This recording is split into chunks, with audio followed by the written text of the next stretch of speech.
안녕하세요. 티목입니다. 요즘에 바닥인 것 같냐? 주가가 바닥인 것 같냐? 뭐 이런 질문들을 종종 받습니다. 근데 가장 함부로 해서는 안 되는 판단 중에 하나가 바닥 판단인 것 같아요. 왜냐하면은 사람도 마찬가지죠. 이제 뭔가 좋은 일들이 계속 될 때는 악재, 안 좋은 일들 같은 경우에는 뭐 눈 감고 넘어가는 경우가 있는데 전반적으로 분위기가 안 좋을 때에는 오히려 좋은 이슈, 좋은 뉴스들이 나와도 그거는 신경 안 쓰게 되고 나쁜 이야기, 뭐 분위기 안 좋은 이야기에 집중해서 저거 되게 큰일 아니야? 저거 굉장히 위험한 거 아니야? 약간 이런 식으로 받아들이는 경향이 있는데요.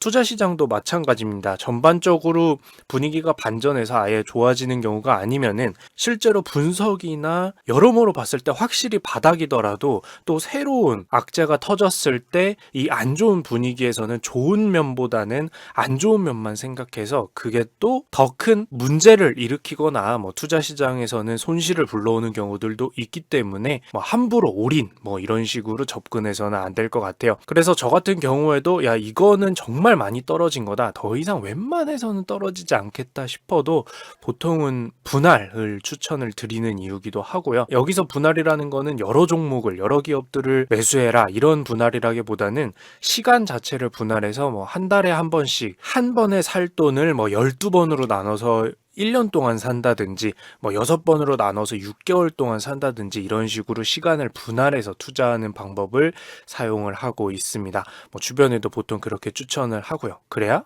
저도 욕을 덜 먹겠죠? 이슈 세 가지 가져온 거 출발해 보도록 할게요. 첫 번째 거는 경제 위기와 통화 수합에 대한 걸 정리를 좀 해볼 거고요. 두 번째는 이제 유가 전쟁이죠. 이 모든 위기를 가져온 것 중에 하나였는데 거기에 미국이 참전할 건가 같은 소식이 있어서 한번 가져와 봤습니다. 그리고 마지막으로 미국 경제 마이너스 24% 침체 예상된다는 뉴스인데요.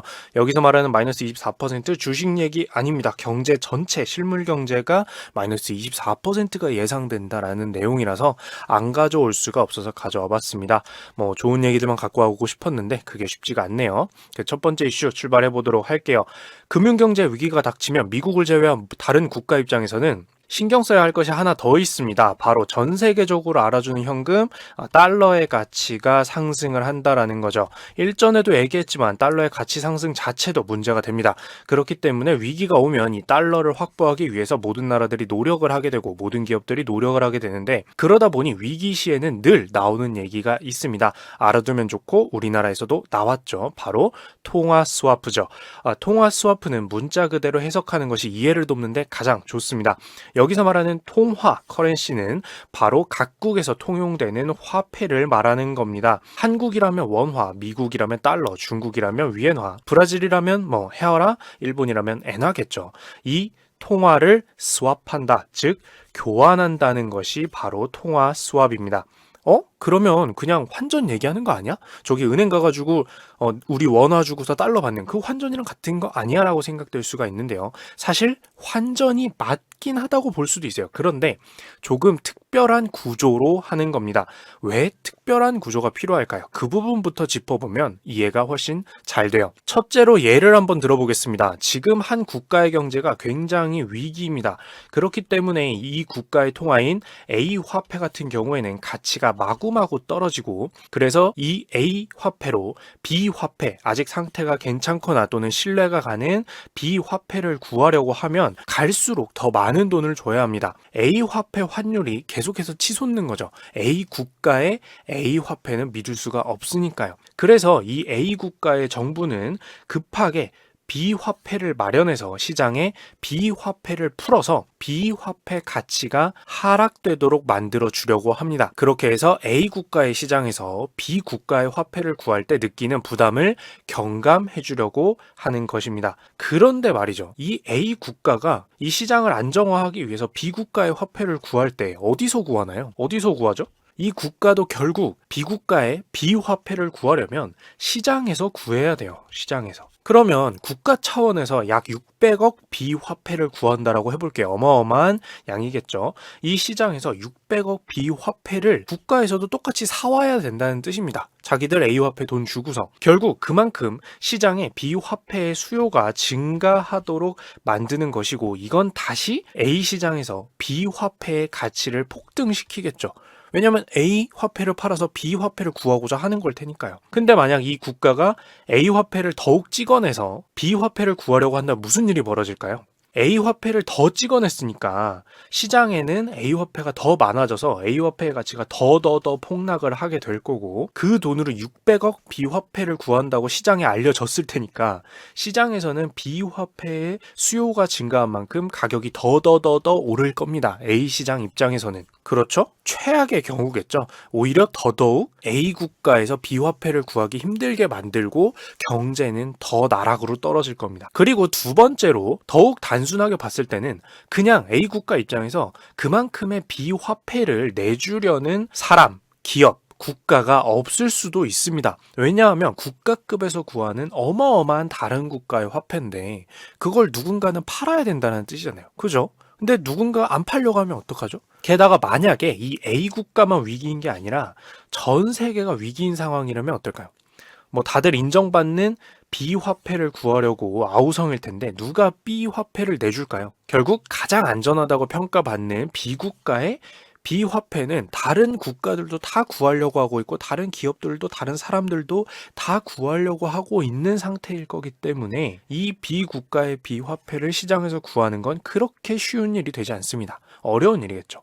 그것도 국가에서 국가 규모로 다른 화폐를 구한다면 더더욱 어려움이 말할 것도 없겠죠. 결국 국가가 시장에서 다른 국가의 화폐를 구하려고 하는 건 굉장히 쉽지 않다는 뜻입니다. 이렇기 때문에 특별한 구조가 필요하게 되고 국가 간의 통화, 스왑이 필요하게 되는데요. 이번 2020년 3월 20일 체결되어 이슈가 된 한국, 미국 통화 스왑을 한번 예로 들어보겠습니다. 한국의 원화와 미국의 달러화를 교환하는 것이 이제 한미 통화 스왑일 것인데요. 미국의 통화인 달러로 정해진 총액을 받을 수가 있는 거죠. 여기서 포인트 첫 번째, 국가가 시장에서 원하는 통화를 구입하는 것이 아니기 때문에 시장에서 형성되는 환율에 직접적으로 영향을 미치지 않으면서 구하기도 쉽지 않은 국가급의 통화량을 상대 국가로부터 직접 돈을 받아올 수 있다는 점이 바로 포인트입니다. 직접 받는다, 시장에서 얻는 것이 아니다라는 것이 중요한 포인트죠. 그리고 두 번째 포인트는 한국에서 요청하면 자 우리 교환하기로 했으니까 당장 서로의 돈을 교환하자 하는 형태이냐 하면 그것은 아닙니다. 즉 단순 교환은 아니다라는 건데요. 그러면 그 구조가 어떻게 돼 있냐면 간단하게 얘기를 해보자면 서로의 중앙은행에서 언제까지 빌려줄 수 있는 대출 계약을 하는 것과 같습니다. 예를 들어서 이번처럼 6개월 뒤까지 한미 통화 스와프 600억 달러, 우리나라 돈 기준으로 약 75조 원 정도의 규모의 한미 통화 스왑을 체결을 했다라고 하면은 우선 한국에서 사용하고 싶을 때 미국으로부터 달러를 출금하듯이 꺼내서 사용을 하고요. 그리고 6개월 만기가 되기 전까지 같은 액수의 금액을 갚아주면 되게 되는 겁니다. 가장 단순한 구조 설명을 하면 이렇게 돼요. 그렇기 때문에 만기라는 것이 존재하는 것이고 만기가 다 되고 나면은 빌린 만큼의 돈을 이자를 붙여서 갚기는 해야 됩니다. 다만 장점은 뭐다? 시장에서 구매하는 것이 아니기 때문에 원하는 양을 빠르고 신속하게 정해진 금액을 당시 환율과 상관없이 빌려올 수가 있다라는 점이 아주 큰 핵심인 거죠. 국가는 그만한 돈을 쉽게 구하기 힘드니까요. 그렇다면 여기서 미국은 이것을 대체 왜 하냐? 이것을 해줘서 주요 국가들이 안정되지 않으면 미국도 안정될 수는 없는 교역으로 성장하는 세계이기 때문에 미국도 세계의 안정으로 자신들이 안정되기 위해서 하는 겁니다. 즉 모든 국가들과 미국도 연결이 되어 있는 상태이기 때문에 그 국가들이 흔들려서 좋을 게 없는 거죠. 그러면 달러를 공급해주면서 다들 괜찮다라는 분위기를 형성하는 게 미국 자신들에게도 좋다라는 거예요. 경제 위기가 오면 미국도 살아남기는 힘들기 때문이죠. 그러니까 예를 들어서 이런 걱정은 할 필요가 없는 거예요. 6개월 뒤에 높은 환율일 때 미국이 돈 갚아라고 하면은 어떻게 되는 거냐, 막 값싸게 빌린 줄 알았는데 더 높은 환율로 갚아야 되는 상황이 오면 어떻게 하는 거냐라는 걱정을 할 필요가 없는 게, 애초에 이거는 미국 입장에서도 통화 스와프를 해줘서 다른 국가들이 안정을 찾도록 만들고자 이걸 하는 거기 때문에 통화 스왑을 해주는 의도와는 전혀 반대되는 얘기가 되게 됩니다. 그러니 그렇게 하지는 않겠죠. 조금 더 디테일하게 설명을 하자면, 한국 입장에서 이 위기를 무마하기 위해서 달러를 꺼내갈 때는 금융위기 상황으로 달러 가치가 매우 높을 때 꺼내가는 것일 테고요. 이렇게 꺼낸 달러로 한국뿐만 아니라 많은 국가들이 안정화가 되면 자연스럽게 달러의 가치는 떨어지게 될 겁니다. 그런데 만약에 이렇게 달러를 썼는데도 전 세계 금융시장이 안정화가 안 되고 6개월 뒤에 우리가 되갚아야 할 때 환율이 여전히 높은 위험 상황이라면, 애초에 미국도 목적한 바대로 다른 국가들의 안정화되는 목적을 달성하지 못한 거기 때문에 한국이나 미국이나 그리고 다른 국가들이나 자연스럽게 이 통화 스왑의 만기를 연장하게 됩니다. 좀 더 안정하는 데 쓰고 나중에 갚아라 라고 하게 되는 거죠. 그래서 통화 스왑이 만기가 짧아도 연장될 가능성도 있다라는 얘기가 자연스럽게 나오는 겁니다. 이걸 하는 이유 자체가 세계의 안정을 바라면서 하는 거기 때문이죠. 서로의 이윤 관계 때문에요. 자, 그래서 결과적으로 어쨌든 우리는 지난 3월 3주차에 한미 통화 스왑이 체결이 됐고, 이 체결된 3월 20일 한국의 증시는 코스피 기준 약 7% 플러스가 됐고요. 코스닥 기준으로는 9%로 큰 반등이 나오면서 이게 중요한 이슈 중 하나구나라는 걸 깨달을 수 있었고, 당연히 가장 직접적으로 영향을 받는 미국 달러 환율 같은 경우에도 1,300원대까지 위협하면서 올라갔던 것이 3월 20일 기준으로는 1,247원 수준까지 떨어지면서 확실히 이 한미 통화 스왑이 굉장히 중대한 어떤 목적을 가진, 세계 안정의 목적을 가진 계약이구나라는 것을 그 영향으로도 볼 수 있는 부분이었습니다. 그러니 앞으로도 이것과 관련된 이슈는 주의 깊게 보고 있으면 좋겠죠. 그러면 두 번째 이야기로 넘어가 보도록 할게요. 유가전쟁 이전에도 다뤘던 이야기로 원유 생산을 줄이자는 합의에 실패하면서 시작된 이야기인데요. 결과적으로 러시아와 사우디가 너도 나도 원유 생산을 늘리겠다면서 원유 가격이 폭락하는 데 일조한 것으로 정리가 됐습니다. 이야기가요. 다만 여기서 러시아가 합의에 부정적인 태도로 일관하고 유가전쟁을 바라는 이유는 이 유가전쟁으로부터 비롯된 유가 폭락을 통해서 미국의 셰일가스나 원유 생산 산업에 타격을 줄 수 있다라고 판단했기 때문이라는 해석이 가장 많았는데요. 쉽게 말해서 더 값싸게 생산 가능한 원유를 러시아나 사우디가 계속 생산을 하게 되면 그보다 비싸게 상품을 생산해야 되는 미국의 기업은 줄줄이 망할 테니까 라는 걸 이용하는 거죠. 그래서 러시아가 미국을 견제하는 여러 가지 이유가 있겠지만 경쟁국에 타격을 줄 방법으로 택한 것이 유가 전쟁을 통한 유가 폭락이구나라고 생각하면 편할 것 같습니다. 그런데 여기서 그 공격의 대상이 되는 미국은 그러면 가만히 있을까요? 3월 2주차에 러시아와 사우디의 유가 전쟁이 촉발되고 유가는 계속해서 폭락해서 3월 3주차에 WTI죠. 서부 텍사스산 중요 가격 기준으로 50불이었던 가격이 기어코 20불까지 도달을 하게 됩니다. 어마어마한 폭락이었죠. 여기까지는 특별한 추가 뉴스가 미국 쪽에서 있진 않았는데요. 3월 3주차에 미국이 나설 수도 있다는 이야기가 솔솔 나오기 시작하고 미국 유가 전쟁에 대해서 반응하는 모습이 나왔었죠. 자, 우선적으로 미국 내 석유업계가 타격을 직접 받는 것이 문제가 되기 때문에 미국 석유 산업을 지원해 주기로 미국 정부가 결정을 하게 됩니다. 미국의 정부가 미국 석유 산업에서 생산한 미국산 원유를 직접 구매를 해주기로 하는 거죠. 총 7,700만 배럴의 미국산 원유를 점진적으로 미국 행정부에서 구입을 하기로 했고요. 이게 7,700만 배럴 이러면 어느 정도 양인지 감이 오진 않을 수 있기 때문에 비교를 해보자면 미국 에너지정보청의 자료에 따르면 전 세계가 하루에 생산하는 총 원유 생산량이 8천만 배럴 수준인데요. 거의 전 세계가 하루 동안 생산하는 양을 미국의 원유 생산 기업들로부터 미국 정부가 점진적으로 직접적으로 사주는 것이죠. 그리고 그 가격은 약 한국 돈으로 2조 5천억 원 정도 수준이 될 것으로 보고 있습니다. 다만 여기서 미국 정부가 모든 기업을 대상으로 원유를 사주는 것은 아니고 확실히 급한 불을 끌려고 하는 것이 보이는 게 5천 명 이하의 직원을 가진 중소업체들로부터 이 원유를 구매를 하기로 결정을 했는데요. 당장 유가 전쟁으로 매출에 타격을 받으면 뭐 큰 기업들이야 그래도 당분간 본인들의 돈으로 버틸 수 있겠지만 아무래도 그거보다 작은 기업들은 정말 망할 수도 있기 때문에 그 작은 기업들로부터 구하기 위한 조치라는 점을 알 수 있는 대목이었습니다. 그리고 나서 투자 시장에서는 도널드 트럼프 대통령의 미국 정부가 미국 석유 산업에 대해서 앞서 조치를 취한 것에 대해서 미국이 나서기 시작했다라고 해석한 모습을 볼 수 있었는데요. 결과적으로 미국 정부는 자국 기업들을 그냥 돈으로 돕는 것뿐만 아니었고 3월 19일에 도널드 트럼프 대통령의 연설에서 적절한 시기가 되면 석유 시장에 개입할 것이라면서 직접적인 언급이 있기도 했습니다.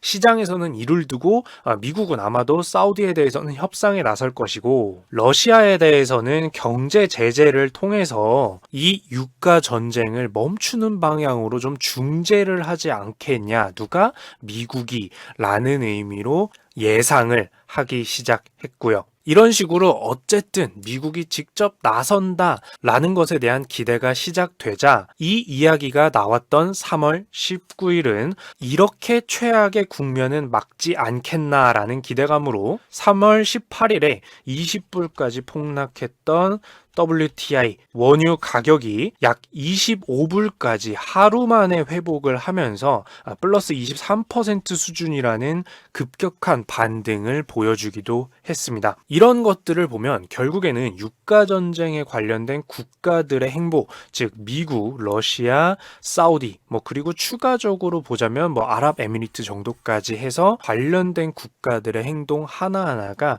굉장히 중요하구나라는 것을 알 수 있었던 하루기도 했죠. 다만 그 다음날 3월 19일의 다음날인 3월 20일 금요일에는 이후에 다시 약 마이너스 10% 정도 폭락을 하면서 오락가락하고 있으니까 앞으로 어떻게 유가 전쟁이 흘러갈지 주의 깊게 계속해서 봐야 한다. 단순히 낙관만 해서는 안 된다라는 것도 포인트가 될 것 같습니다. 자, 그러면 마지막 이슈입니다. 유럽과 미국은 코로나19가 이제 퍼지기 시작을 했습니다. 정확히 얘기하자면 이미 퍼져 있고 사태의 심각성을 깨닫고 검사하고 더욱 퍼지지 않도록 노력하기 시작했다 정도로 말할 수가 있겠죠. 그리고 방역에 노력을 기울이면 어쩔 수 없이 사회적 거리두기를 실천하거나 강제하게 되고요. 모든 경제 활동은 타격을 받을 수밖에 없다는 사실을 우리는 알고 있습니다. 그냥 투자 시장 타격 같은 게 아니라 진짜로 사람들이 돈을 주고받는 그 경제 활동이 타격을 받는다는 거죠. 근데 그러면 그 타격이라는 것이 얼마나 타격을 받는 것일까요? 대체 어느 정도인 걸까요? 전문가들 입장에서는. 여기서 골드만삭스는 2020년 2분기에 미국 경제가 24% 수준 위축될 것으로 봤습니다. 무슨 경제를 얘기하는 건지 알아보기 전에 그냥 숫자만 놓고 봐도 미국 경제가 최악의 경우에는 그 이전보다 4분의 1 토막이 날 수도 있다라는 말이 되는 건데요. 여기서 골드만삭스가 언급한 경제는 바로 국내 총생산 GDP를 뜻하는 것입니다. 이것이 그 다음 분기에 그 다음에 어떻게 되냐를 말하는 것이 즉 경제 성장률을 말하는 거고요. 근데 이 경제 성장률이 2020년 2분기에는 마이너스 24%가 될 수도 있다라고 얘기를 한 것이죠. 조금 해석을 하자면 이 국내 총생산 GDP라는 것은 한 국가 안에서 생산되는 상품 및 서비스의 총량을 얘기하는 거고요. 결국 이게 줄어든다라는 것은 말 그대로 경제 활동에서 생산 자체가 줄어든다라는 경제 침체를 의미를 하는 거죠. 그런데 이 국내 총생산으로 봤을 때 미국의 2020년 4월부터 6월까지인 2분기가 통으로 약 24% 감소할 것으로 예상을 하고 있다라는 뜻입니다. 그리고 한 기업 것만 알아보면 재미가 없겠죠. 이거는 이제 골드만삭스의 예상이고, 그리고 또 하나의 우리가 이름을 자주 들어본 JP모건 같은 경우에는 2020년 2분기 국내 총생산 예상을, 즉 경제 성장률 예상을 마이너스 14%, 즉 14% 감소할 것으로 예상을 내놓기도 했습니다. 골드만삭스의 예상보다는 덜 감소하는 수준이지만 이것도 충격적인 예상이라고 할 수가 있겠죠. 참고로 이 코로나19로 인한 국내 총생산 감소율이 얼마나 충격적인 수준이냐면, 이전에 그나마 과거에 가장 비슷했던 최악의 국내 총생산, 즉 경제 그냥 감소율은 바로 1958년의 마이너스 10% 수준입니다. 거꾸로 얘기하면 이 GDP, 국내 총생산이라는 경제 지표를 집계한 이후 최악의 수준이라고 볼 수가 있는 거고, 그나마 비슷했던 경우도 거의 60, 70년 전의 이야기라는 뜻이에요. 심지어 이것보다도 2배에 가까운 최악의 예상이 나오고 있다라는 건데요.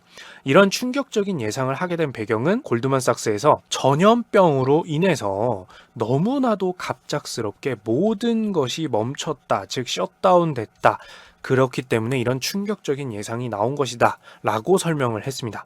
예상치 못한 갑작스러운 이슈가 경제 전체에 한 번에 영향을 줬기 때문에 라고 해석을 할 수가 있겠죠. 물론 어디까지나 예상일 뿐입니다. 아직 2020년 2분기 끝나지도 않았고 심지어는 시작도 안 했죠. 이 코로나19 세계적 대유행, 즉 팬데믹에 의한 것이기 때문에 이 부분이 해결되면 나아질 가능성은 얼마든지 있습니다. 물론 유가전쟁도 나아져야 되겠지만요. 그렇기 때문에 골드만삭스의 2분기 예상은 마이너스 24%로 내놨지만 코로나19의 세계적 대유행이 어느 정도 종식이 되고 나면 3분기부터 가파르게 회복을 해서 1년 전체로 보면은 2020년 전체로 보면 마이너스 3% 수준에 그칠 것이다 라고 예상을 하기도 했습니다. 즉 3분기와 4분기에 경제 성장률이 급격하게 돌아오면서 1년 전체로 보면은 어마어마한 급락 수준의 경제 감소가 일어나진 않을 것이다 라고 예상을 한 거죠. 그래서 여기서 알 수 있는 부분은 반대로 얘기하면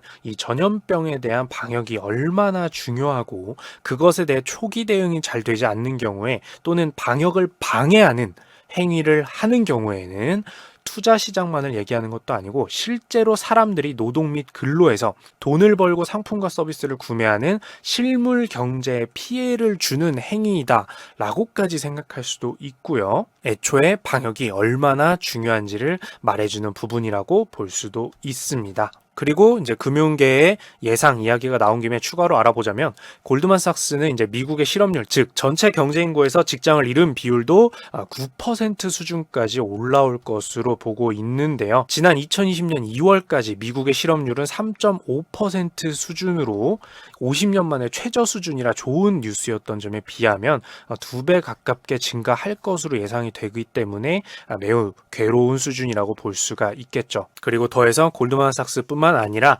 결과적으로 코로나19를 신속하게 심각하게 다루지 않음으로써 세계는 타격을 받을 수밖에 없다는 것은 이미 이제 모두가 인지하고 있는 사실이고요. 그러다 보니까 뱅크 오브 아메리카의 이코노미스트인 미셸 메이어 같은 경우에는 미국 경제도 경기 침체, 세계적인 경기 침체 흐름에 이미 합류한 상태다라고, 즉 경기 침체로 공식 선언한다라는 이야기까지 나오기도 했었습니다.